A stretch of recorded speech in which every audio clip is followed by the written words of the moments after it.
Okay, Dennis, thanks so much to you for the invitation. I was really surprised and I had to accept. Thanks a hell of a lot. I'd like to thank the organizing committee. I'd like to thank Annette for your meticulous attention to making everything run smoothly. And I'd also like to thank Rory for being a gracious host. And thanks to Anton, who I haven't met yet, but for allowing us to use this magnificent home. And for the generous people that sponsored this occasion. Thanks very much.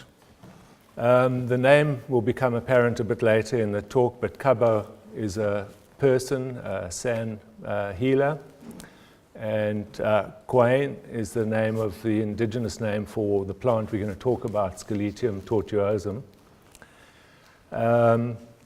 And basically this has been a passion of mine for many years, and I'll explain why. So when I'd finished medical school, I'd done a degree in botany before I studied medicine. And I had this incredible tension between my two interests, one in medicine and one in botany. And in my final year of medicine, I actually wrote to Richard Evans Schultes to say I'm interested in studying psychoactive plants, etc. And he wrote back. I was surprised to get a letter back from him, in fact, and he wrote back really encouraging me. So after my internship, I took a gap year, traveled around, and wondered what to do. Did the usual circuit, Sri Lanka, Nepal, India, etc. In Nepal, I took some psilocybin mushrooms, and that kind of pushed me into a different direction. So when I came back to South Africa, I went to work in a rural hospital to have access to nature and also to serve the local people. During that time, I realized that all my patients, African patients, the hospital was about 100 kilometers from the Zimbabwe border, and we were serving Shangaan and Venda people. But all of my patients were seeing traditional healers at the same time. So I decided to meet the various traditional healers and find out who's who, which people were regarded as being more talented. And this talk is really dedicated to Chindani Maswanganyi, who's a healer that I worked with for many years as a doctor. I would go and see him after work, see him on weekends, and kept up a relationship with him for some years. And to give you some insight, apart from seeing that he had a wide spectrum of pharmacologically active plants, there was a whole other story going on with traditional rituals. He was the local psychologist, psychiatrist, and social worker.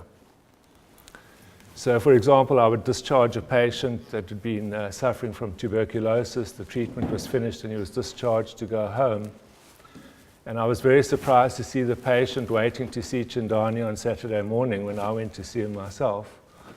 And the thing is that from a traditional perspective, Western medicine had treated the bug, but it hadn't treated the reason why he got the tuberculosis in the first place. So this would be interpreted from a traditional perspective. And a ritual would be done, a ritual cleansing basically, to appease the ancestors if that was the problem, etc. But I also realized it was another story behind that, because there was a big ceremony to reintegrate him into the community, because TB is a stigma disease in African society. And for him to be accepted back, an announcement basically had to be made, a traditional announcement that this person has actually been cleansed of the stigma of the disease. So a couple of years ago, the second photograph, I went to find him. I was surprised. I was very happy he was still alive. And I took my children, who are now 18 and 20 respectively, to introduce them to Chindani. So that's the long relationship and the basic story of how I got involved in plants. So basically, I've divided the talk into 4 parts, going back into history. I don't want to bore you too much with the history, so I've just abstracted some interesting elements that you won't have been aware of. And a more definitive history will be in the paper of the talk. And then I'll speak about the development of a standardized, commercialized extract of Sciletium, a bit about the clinical research on it, and then a little bit about the future of kanna. Now, I'm hoping there's such a small group here, and it's probably the first time many of you will have heard about kanna. So what I'll try and do is leave some time at least to answer some questions, because I might not have covered everything, or you might be curious about some aspect I haven't dealt with. So the plant family is a succulent family, the Mesembryanthemaceae. The genus is Sciletium. In fact, it's been changed back. It used to be the genus Mesembryanthemum. It was then changed back to Sciletium, and now it's back to Mesembryanthemum, but I'll stick to Sciletium for the talk. And the genus name is named after the skeletonized lower leaves of the dried lower leaves. So you can see there's sort of a net vein readily apparent, skeletonized appearance. There's probably 9 species of Sciletium, but some of them may be species complexes, especially Sciletium tortuosum, the plant that I've been working with. The folk names are kanna, either spelled with a K or a C. The Afrikaans word is kogut, which means chewing stuff, and the Afrikaans was derived from the Dutch kogut or kaugut, which preceded the Afrikaans. Okay. So if you can just remember the names, obviously kanna is the feature of the talk, Sciletium, Zembrin is the name of the standardized extract we made. The Zembrin comes from the mesembrine alkaloids. Okay. The plant has quite a broad distribution across 3 semi-arid provinces in South Africa, from the Northern Province, from the Northern Cape Province, Western Cape, Eastern Cape. And if you look at the Google Maps photograph, I've highlighted 2 areas. The one is called Kogut Flacta, because these are the only areas where historically the plant grew in any abundance. And Kogut Flacta means the chewing stuff flats, the plains of chewing stuff. And then the second arrow down below is an area called Kannaland, which is still to this day marked as a municipal area, the municipal area of Kannaland, the land of kanna. And some anthropologists have proposed that there were powerful Khoi kingdoms revolving entirely around the trade in kanna from Kannaland. Now, as I became more interested in this, we went to these remote areas. It's absolutely breathtaking. Most of the talks have been around forest, Amazon forest plants, but I find these arid areas absolutely fascinating botanically, ethnobotanically. So this is the classical kind of environment in the Richtersveld of South Africa where kanna grows. You see a beautiful tree, Aloe dichotoma, some euphorbias, that's Euphorbia virosa. But kanna will be scattered around here, tiny little green bushes here and there. So once I took an interest in it, I realized you could never do anything with this medicine because you can't wild harvest a plant like this. You'd have to learn to cultivate it.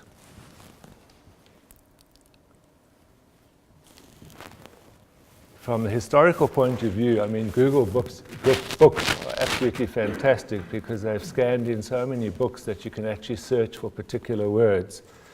So if you search the term kanna or kanna with a K, you'll find some interesting stuff. The earliest record I found was from 1610, where a ship docked in Cape Town Harbour. The ship was called the Globe, captained by a Captain Hippon. And this is an absolutely fascinating and probably the first report on the use of kanna. They said, during this time we used great diligence in seeking the root ningam, and that's an old Japanese word actually for ginseng, according to our instruction, and the aforesaid 2 Holland ships being expressly come thither for the same purpose. So 2 Dutch ships had come specifically to find this root. And it's being one of Japan that first discovered the secret. So a Japanese sailor or traveler had picked up that this root is similar or the same as ginseng. And the right time of gathering the same being in December, January, and February, and is being called by the inhabitants kanna. So from 1610, that's the first record that we think is Sciletium, but and it's most likely to be. In 1615 at Saldanha Bay, this is about 100 kilometers north of Cape Town, pretty much the same thing. The country people brought us down of the route Ningam, whereby we bought a handful, etc. And they didn't get enough because it wasn't the right season. And there's a footnote on the side of the book, Ningen, a medicinal root much prized in Japan. So it looks like the roots of kanna were being traded by these ships either deliberately as an adulterant of ginseng or mistakenly believed to be a Cape ginseng. The one record that we really can associate with Scaletium is an expedition by the Dutch in the year 1685 up to Namaqualand in the northwest of the country. You can see the route the expedition tracked on the west coast. And they kept fantastic records, and they had an artist on the expedition.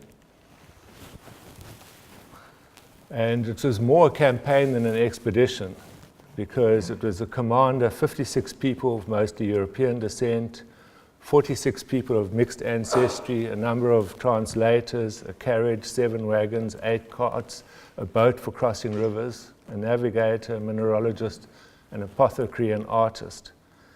And the purpose of that expedition was actually to go and look for the source of copper, because the indigenous Nama people wore copper earrings and had some copper necklaces and so on.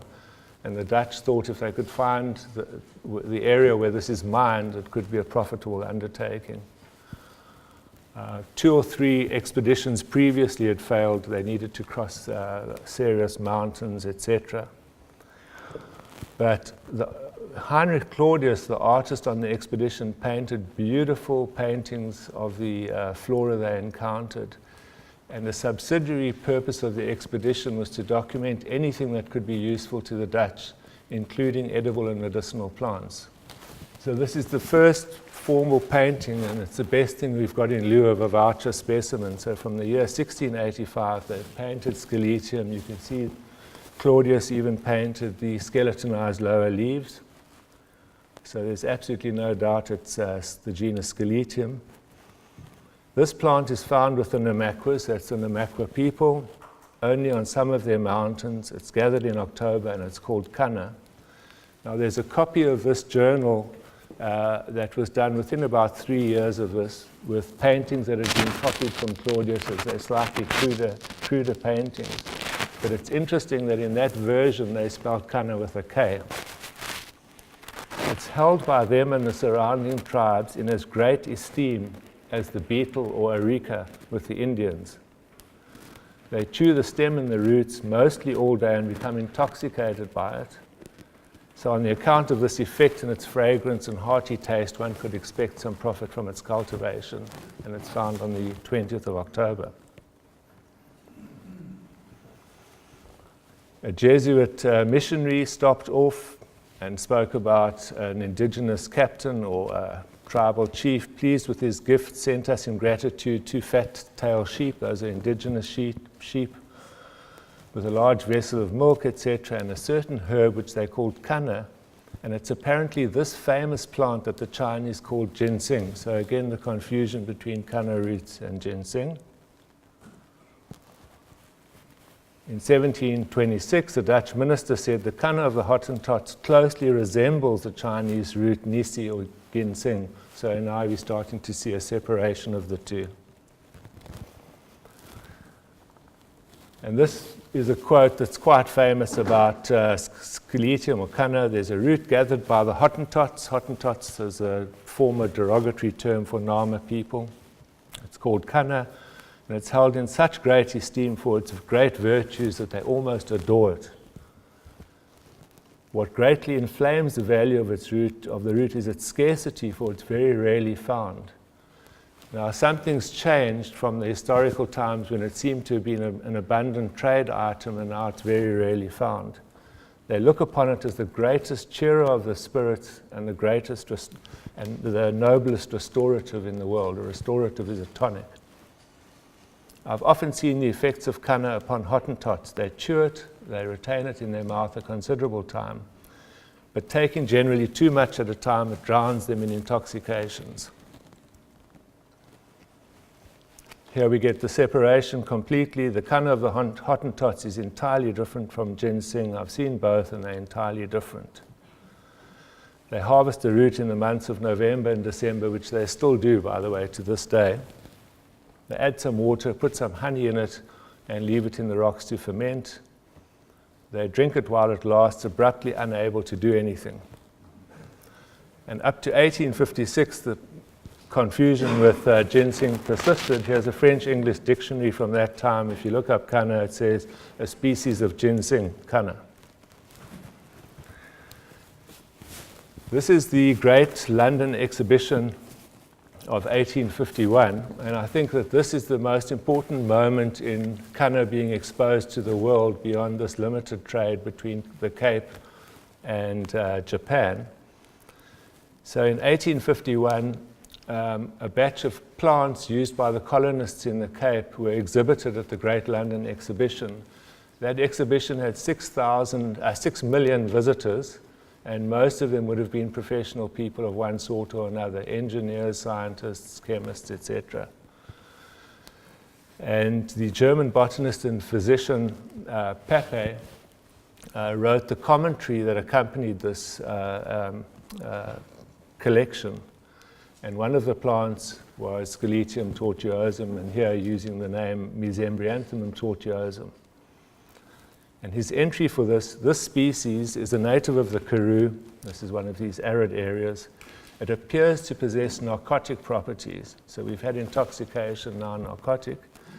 And the Hottentots, who know it by the name kwaiń, so he's used the Dutch name, are in the habit of chewing it and becoming intoxicated, while the farmers use it in the form of a decoction or tincture as a good sedative.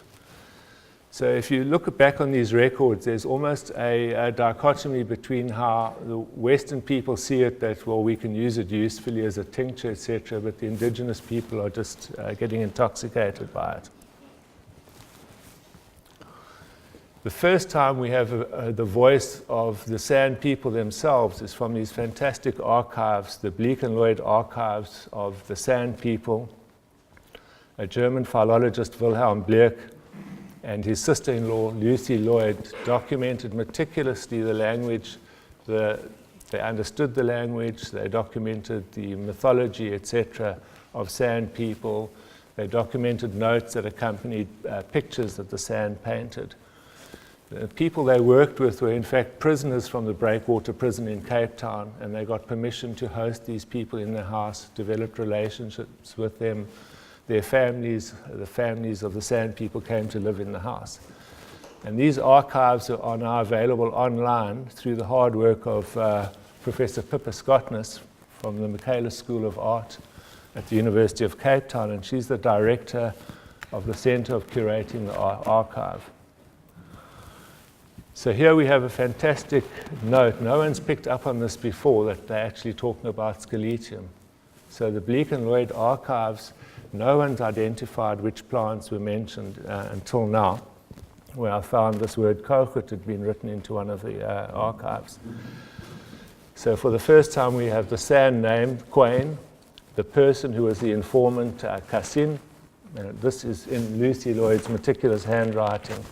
If a little child that's being suckled, a breastfeeding child, is ill inside, they take a piece of it, put it in a spoon of cold water, etc. The water becomes yellow and they give it to the child to drink. They do this to this day in Namaqualand. In fact, they use breast milk instead of water, and they give it to infants with colic.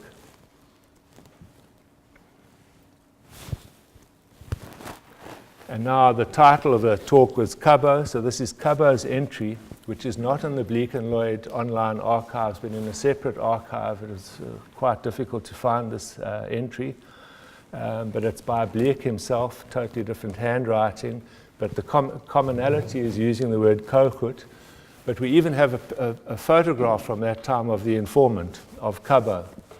They took some photographs of the informant and even did some nice watercolor paintings of them. And here's Kabbo's entry: a small plant found on the great mountains growing out of crevices in the rocks, just like that spot you saw before. It's chewed by bushmen it gives strength to their limbs, it takes away, the word looks like pain, or at least I'm projecting that the word looks like pain, and makes their memory strong. That's a really interesting anecdote to me. The two bushmen from Steelmansfontein, that's a remote place, had some with them to enable them to walk until they met the wagon. So my interpretation of this is we're hearing something completely different. We're hearing more like an adaptogenic kind of activity than this intoxicant, narcotic type activity. And that kind of fits in with the ginseng-like activity of the roots. And lo and behold, somewhere about 20 odd years after the Great London Exhibition, it seems that kochut or kanna was actually exported to the United States, because I found two entries in botanical handbooks from the United States, completely separate. A botanical handbook of crude vegetable drugs, etc., in common use. So it was a handbook for apothecaries and pharmacists, and there's an entry for scaletium under the name Mesembryanthemum tortuosum, and just the use narcotic. And in 1895, a botanical ready reference saying the same thing. And that's the end of it. No more information from the United States. So we've got more than 3 centuries of records. We have identified the indigenous knowledge holders, so the San people and the Nama or Namakwa people. More than one species of scaletiums used, different plant parts from the roots to the whole plant, etc. The methods of preparation, high value, traded locally, possibly internationally, ginseng-like, seems to become scarce. Use in infants, women and children, diverse actions, maybe sedative, hypnotic, analgesic, etc. Enhances physical performance and memory. So this all intrigued me, and I decided to go into it deeper and do my own ethnobotanical research. This was almost 20 years ago. My wife, Olga, is actually a psychiatrist. My little girl, Kia, is 3 months old. And there are not many women, so I must really thank my wife in this talk, who would be prepared to go and sit in the middle of winter in Namakwa land with a 3-month-old baby. And that's my son, Eric. So we followed the Dutch expedition, went to the various places that you can find very easily because the Dutch did beautiful map work, stopped off where they went. And there's somewhere in the region of 40 to 50 plants that were painted for this expedition. We can find the plants in the same places they found them. And lo and behold, local people are still using the plants in the same way. This is a pelargonium, and the roots eaten as a snack. Finally, you get to the Copper Mountains. They're still tinged with copper, and you can even find holes where the Dutch blasted shafts using gunpowder, and they smelted and did assays on the copper on the spot. And I'd just like to raise this note that people don't realize there's also something called indigenous geology, ethnogeology, because this area was too far away logistically for the Dutch to exploit. There wasn't a port close enough, and they couldn't send wagon loads of ore down to Cape Town, and there's no fuel, firewood, to do the smelting on site, so they eventually abandoned the idea. However, in the 1970s, the world's richest copper mines were right here on the spot, and that copper was discovered by the indigenous people. So back to kanna. We certainly found it, met traditional healers that were using it, including these two, Yap Yap Klaas on the left and Gert Dirks on the right. Very interesting anecdotes. Used to treat alcoholics, and sometimes used for intoxication, and they used the word onze droë drank, our dry alcohol. No hallucinations. I went over and over. In fact, I was disappointed because I was looking for a psychedelic plant from South Africa, and I was hoping it was going to be kanna, but it wasn't. But Gert Dirks gave me this interesting anecdote. He says it opens the mind, and he used this type of a gesture. He's the only person I got this type of information from. It's used by men and women.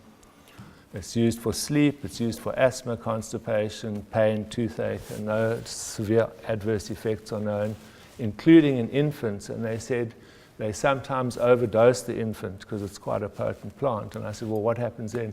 Oh, nothing. The child just sleeps for longer. Nothing had ever happened to the kids. We also interviewed women They used it in pregnancy, so that's very interesting if you're wanting to think about the safety point of view. Is the thing possibly teratogenic, etc.? They use it in pregnancy, they use it in childbirth for pain, they use it during breastfeeding, they gave it to the kids for colic, and just for an overall sense of well-being. And that became a consistent theme, that lower doses were actually consistently used on a regular daily basis just for a sense of well-being. And just a note, this kid looks cute, but if you look a little bit closer, he looks miserable. And I realized while I was interviewing the mom that the child was breathing fast, and I realized that he actually had bronchopneumonia. So we had to abandon this trip, take the mom and the child to a hospital about 100 kilometers away. But it's a nice thing being a doctor, even if I'm a bit out of practice, because you can also make a contribution to communities from time to time. The other interesting participants were shepherds. The goats and sheep have to roam over enormous areas because there's very limited feed for them. And people still build these traditional huts like they did for the last 1,000 years at outhouses. And obviously they've got an intimate knowledge of the succulent flora in the area. So what did the shepherds say? Like this guy, his name is Ludovic Morris. There he is just crushing up some Scaletium kanna to use on the spot. They use it to feel comfortable when walking long distances. They use it not to take away hunger or thirst, but to feel comfortable with being hungry or thirsty. It's quite a different thing. Fermentation potentiates the trek or high. They use the word trek, which is in fact a Dutch word or Afrikaans word, to make you high. Baking is another way of doing it. They said if you haven't got 8 days to ferment stuff, you can just build a fire, scrape it away, put the plant in the hot coals, and leave it to bake for an hour. So that obviously shifts the chemistry in some way. Dokter, jy moet leer hoe om dit te gebruik, because I started chewing it and he stopped me and he said, you've got to learn how to use it. If you're going to chew too much and then you're going to get a big rush out of it, you've got to take small amounts of the plant. That's the way it's used. So that's interesting, and low doses are used for well-being. In some cases, we interviewed people that had been using it every single day for the last 4 decades of their life. So that was an interesting thing. I was interviewing elderly men and realizing they seemed, and I made notes at the time, they seemed more lucid than typically you find in elderly people in these remote rural areas. Usually they're very slowed down, they've had poor nutrition, etc. The cohort chewers were lucid, and I'll show you one now. Then I think a fundamentally important part of the expedition for me was, here we've got something that's clearly psychoactive, but is it going to be addictive? Are you going to do a whole bunch of research and find you're going to introduce a new drug of addiction into society? So from the traditional healers, from my own ethnobotany, I thought, well, it's non-addictive, there's no dependence, etc. But I decided to take a friend of mine, Greg McCarthy, who was a psychiatrist, academic psychiatrist, specializing in addiction. He was South Africa's leading addictionologist at the time. And sadly, Greg passed away last year, still working in addiction, but he'd emigrated to Canada. So what Greg did is he took the DSM-3 criteria for addiction and developed a questionnaire, and we interviewed all sorts of elderly men and women in the communities. And the conclusion was there was no dependence, no tolerance, no withdrawal, and there were no socially dysfunctional kanna users in the community. You can see this elderly guy here who's actually chewing the Scaletium while we were interviewing him, and what they do is they chew a wad of it like chewing tobacco, and after a few minutes they take it out of their mouth and they put it into the hat band to dry out. And they're just taking a very subtle dose, and after something like 4 or 5 hours they'll take it out and chew it again. So they're just cruising in a nice, smooth way. And I must tell you, the Namaqualanders are the friendliest, nicest people you can ever wish to meet. And I think Annette may know if she's traveled in these areas. Yeah. So if we look into the chemistry, it's been very well described in the literature. These are mesembrine alkaloids, basically dimethoxyphenolic on an indole skeleton. Key alkaloids, there are hundreds of alkaloids that are related, but the key ones really are mesembrine, mesembrinone, mesembrinol, mesembrinol. The problem is when we assayed plants, some would have almost no alkaloids, some would be very high. In fact, we even found plants up to around 3% alkaloids. And any of these individual alkaloids could be either zero of the relative composition or 90% of it. So again, you go back to indigenous knowledge, and the indigenous people would say to us, listen, if you want to get intoxicated, you must take those. That's the trek variety, and it's the same species. And then they'd say, but if you go over there, that's the muck variety, which is the tame variety for everyday use. So again, indigenous people have played an intimate role in this whole project. And of course, when we mapped the whole chemistry, we could see the different communities. And there's some sympatric distribution where there's an overlap of chemotypes. And I think at the moment there are DNA studies underway, and we'll find out whether Sciletium tortuosum, for example, is a single species or a species complex. So commercially, we developed a standardized extract. This is the fingerprint of it. It's completely reproducible. It's standardized to 0.4% total alkaloids by dry weight. The mesembrinol and mesembrinone are 80% of the alkaloid composition, the relative composition. Mesembrinol must just be present as in the fingerprint, and mesembrine we keep low. And mesembrine seems to be responsible mainly for this high. I found a company in Spain, it's now been renamed Nectium, as a company that could extract something to an incredibly high standard, EU GMP registered with fantastic chemists, etc. And my intention at the time, I wanted to develop kanna, standardized kanna extract into a modern botanical medicine, a botanical drug, a botanical phytomedicine.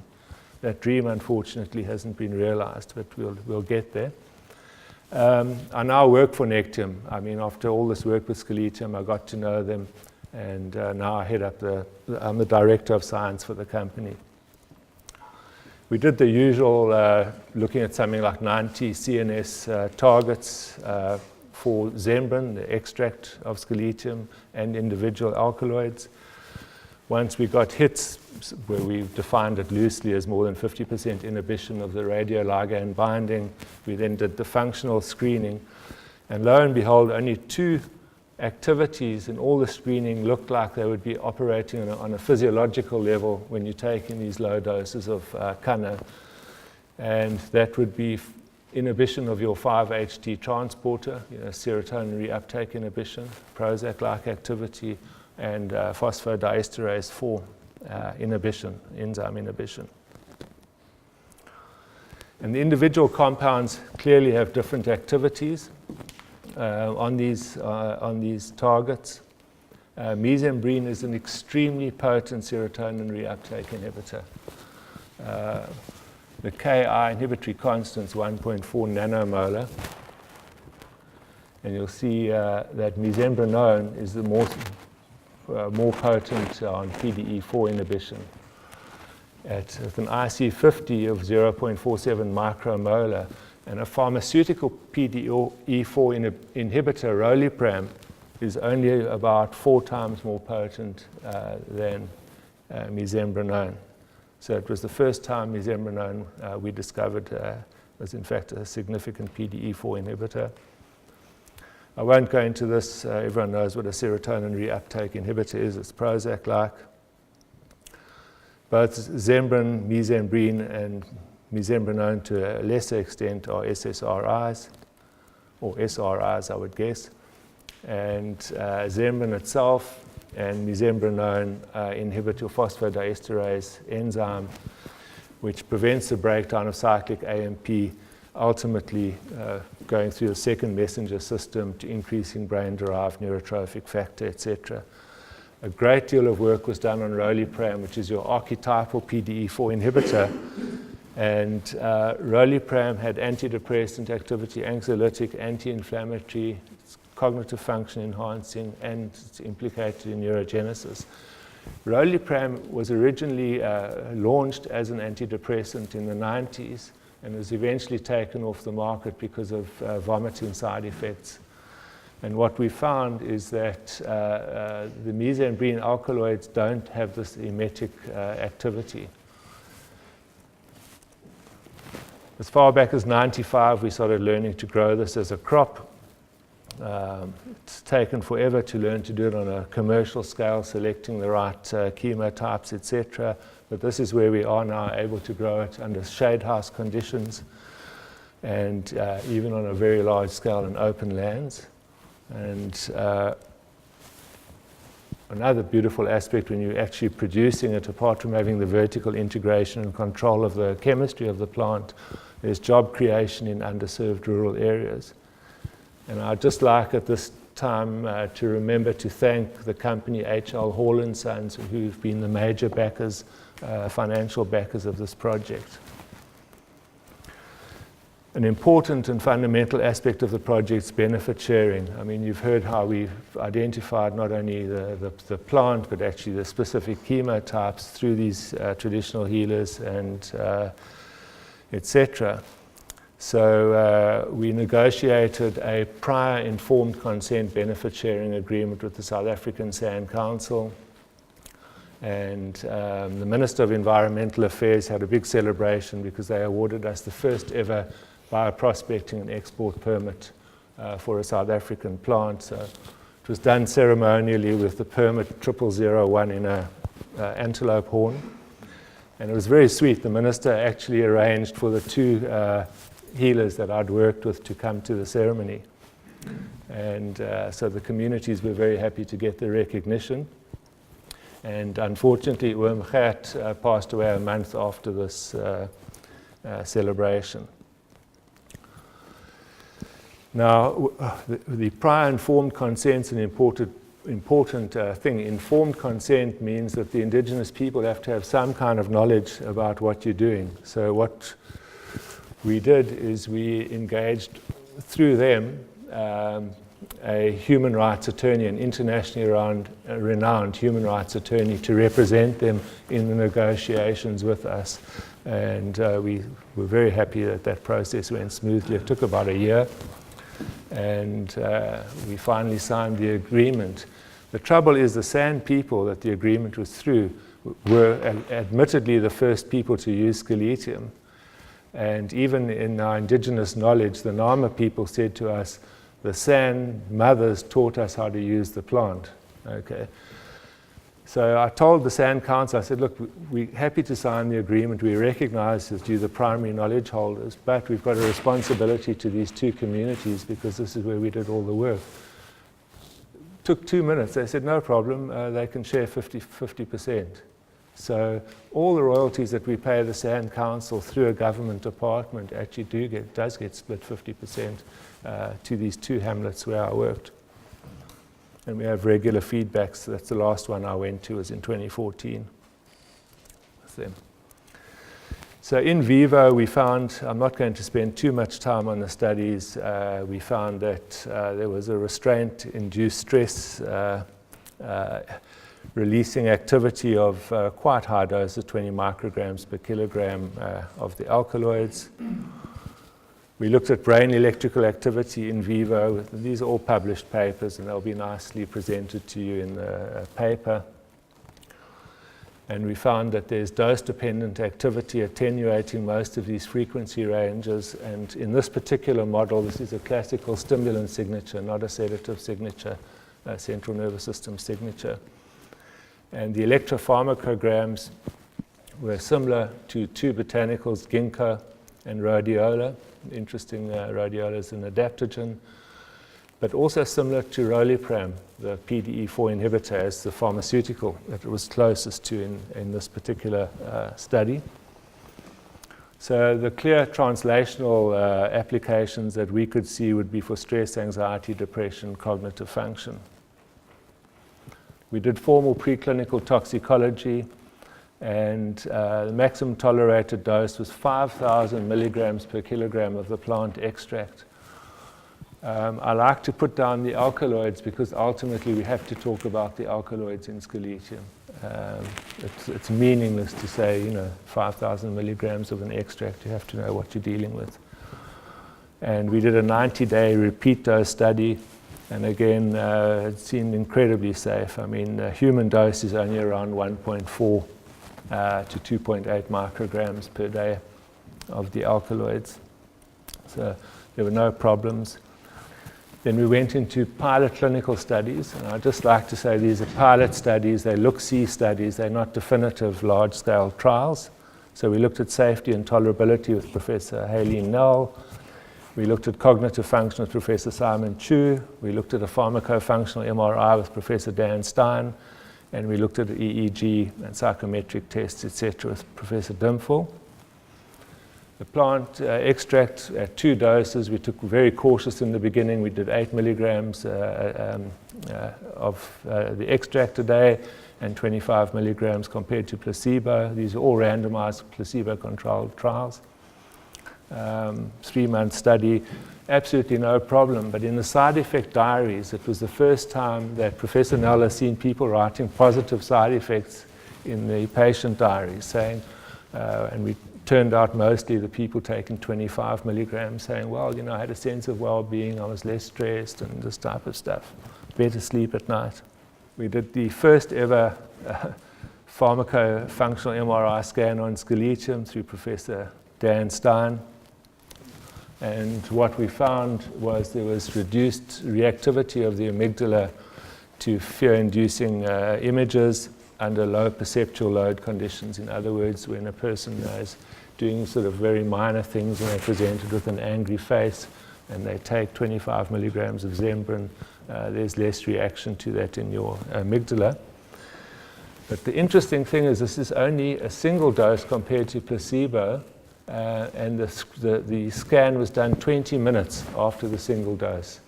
So it has a very rapid onset of action. And similarly, we found that there was an attenuation of the reactivity between your amygdala and hypothalamus.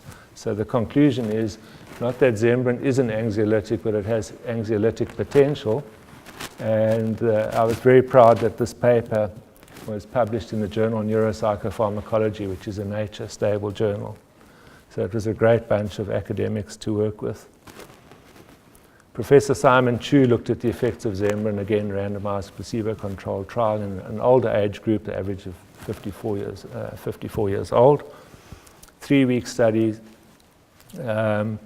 basically using a CNS vital signs, a computerized battery of tests. And out of the 8, 2 were statistically significant results, improved executive function, which is quite nice.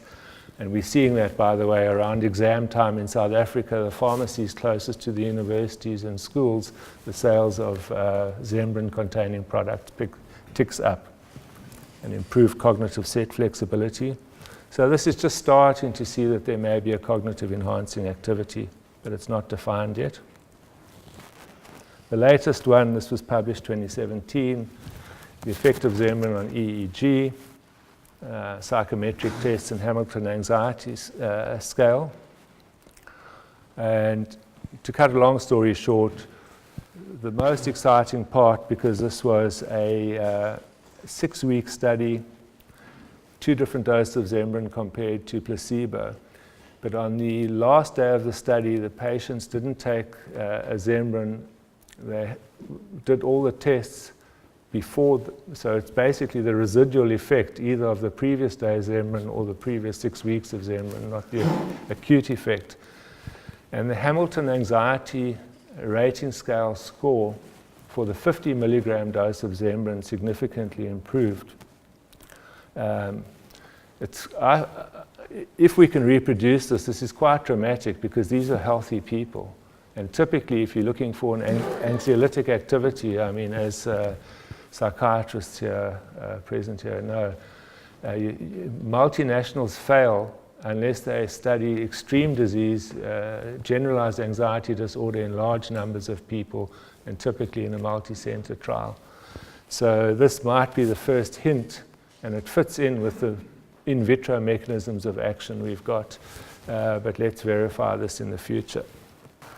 So what is the future of these, of the plant itself and the alkaloids? And I'll quickly have a look at its effect in terms of as a supplement, as a legal high, and as a medicine. So we started in '95 with the field work. I had the first tablets made just of milled raw material, good quality raw material, '99. We set up a crazy company in the year 2000 where we made this kanna and a few other plants from South Africa with 2 indigenous healers as co-directors, 2 academics. I mean, it was an impossible company to run, but at least we got some products out for the first time from indigenous South African plants. Finally, we got in 2010 standardized extract of Zembrin made available then to other companies to put just as an ingredient to put into their brands of tablets, etc.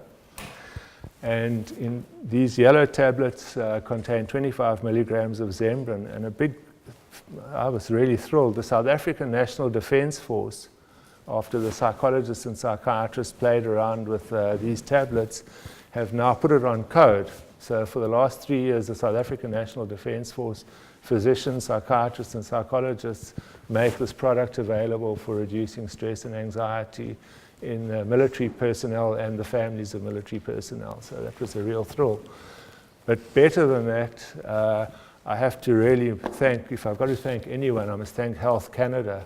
They're the only regulatory authority in the world that formally accepted the science that we did, the quality, the whole issue, the safety studies, and they approved the 25 milligram dose of Zembrin under the Natural and Non-Prescription Health Products Directorate.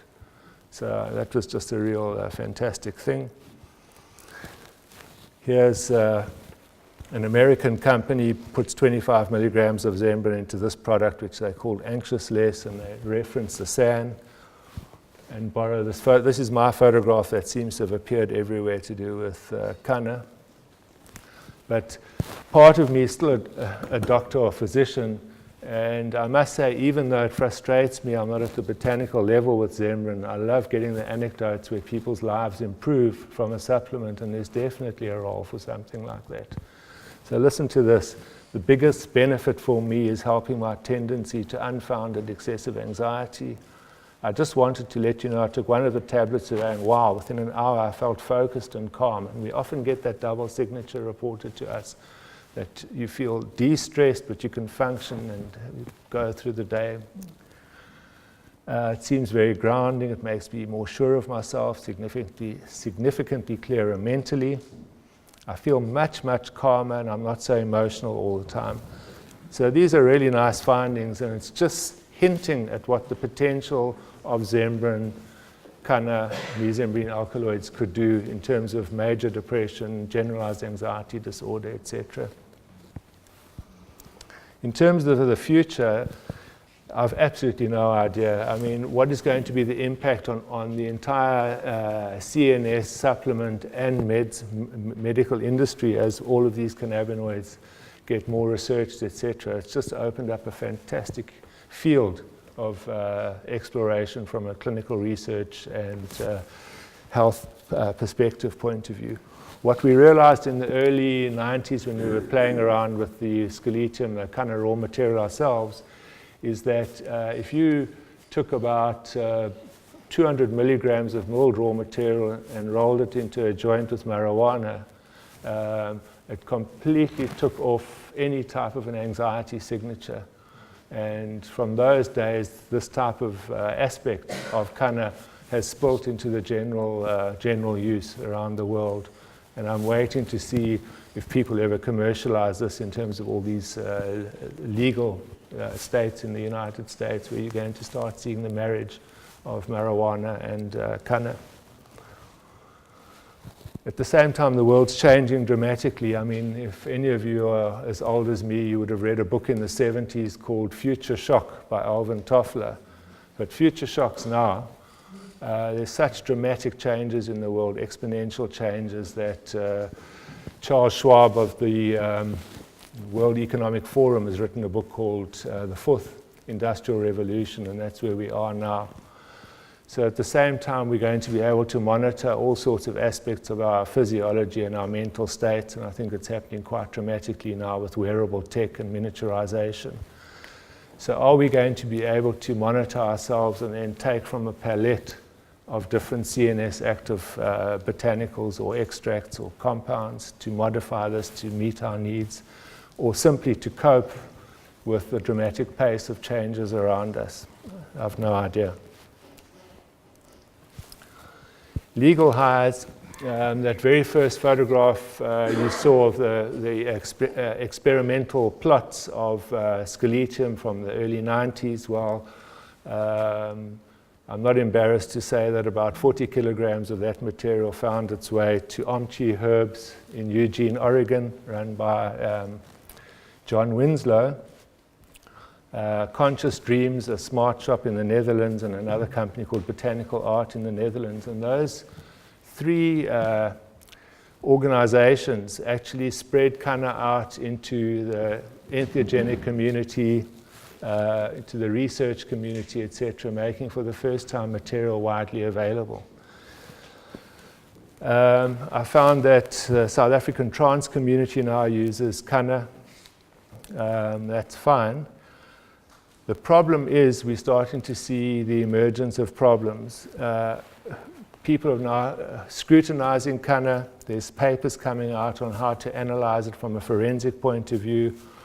The United Nations Office of Drugs and Crime have listed it as a herb of concern. The metabolites have even been studied for future forensic use. And I was quite shocked to see a paper showing that kanna was adulterated, bought from one of these online shops, and is now adulterated with ephedrine, obviously to give it the real high that it's missing from its natural chemistry. Amazon.com has listed kanna as a prohibited herb under a list of botanicals, many of them, not kanna alone, that they say have that mimic the actions of banned substances. And then I discovered kanna in an undated Drug Enforcement Agency presentation. So obviously it's under scrutiny, and it doesn't help when you can go to Alibaba.com and get ridiculous extracts claiming to be kanna. They may be 100-to-1 concentration. I mean, Zembrin is a 2-to-1 concentration. 2 kilos of raw material give you 1 kilo of extract. 100-to-1 concentration. And all of them touting exaggerated concentrations of mesembrine, which may actually be synthetic, who knows. But in parallel to this kind of bizarre situation that's unfolding, the e-vaping story is exploding around the world. And I found 2 patent applications by the multinational tobacco company Philip Morris on electronic vaporizers, the mechanism, etc., patented. But under the list of ingredients, they included mesembrine. So we might start seeing these isolated compounds appearing in vape mixtures. Okay. So the botanical medicine, we anticipate, this is my wife Olga, she's in integrative psychiatry in Cape Town. She doesn't treat all her patients with Zembrin, but she certainly treats some, and some specifically request to be treated with it. We wrote up the first clinical studies, case reports, not clinical studies, case reports on patients we'd seen, and we presented them in Australia in 2001, and they're written up in the Australian Journal of Medical Herbalism, all reporting anxiolytic and anti-anxiety activity, antidepressant activity in a very short time, within 1 or 2 days. So it's quite dramatic. And we got invited to write a chapter on scaletium in a book that's coming out called Integrative Treatments in Psychiatric Practice. So we submitted the information, and lo and behold, one of the editors, Richard Brown, is in integrative psychiatry at Columbia University, inserted his own anecdotes. Unbeknown to us, he's been treating patients for the last 15 years, also with scaletium, and saying he gets rapid improvements in anxiety and depression and the type of doses he's using. So supplement dose is in the region of about 1.4 to 2.8 micrograms, milligrams, sorry, of the alkaloids. But when you're treating generalized anxiety disorder or major depression, it's at least double and sometimes 4 times that. So in addition to anxiety and depression, we're also getting anecdotes coming in from various practitioners and from people useful in attention deficit disorder, PTSD, complex PTSD, mild cognitive impairment. We had one addiction center starting to use it, but I haven't had feedback on that, etc. And I had one patient who was actually a neighbor of mine. We had a very reclusive neighbor in an area I lived in Cape Town. The neighborhood know that I play with plants. And this guy came to see me, kept away from me most of the time, but he came to see me and he seemed extremely distraught and was chatting about plants and this and that. And I realized that basically he was having a major emotional crisis, but he's not the kind of person that you tell will go to the hospital, go and see a doctor. So I said to him, look, you know, I've got these plants here and we've got some tablets of scaletium, would you like to try them? He said fine, and he took them.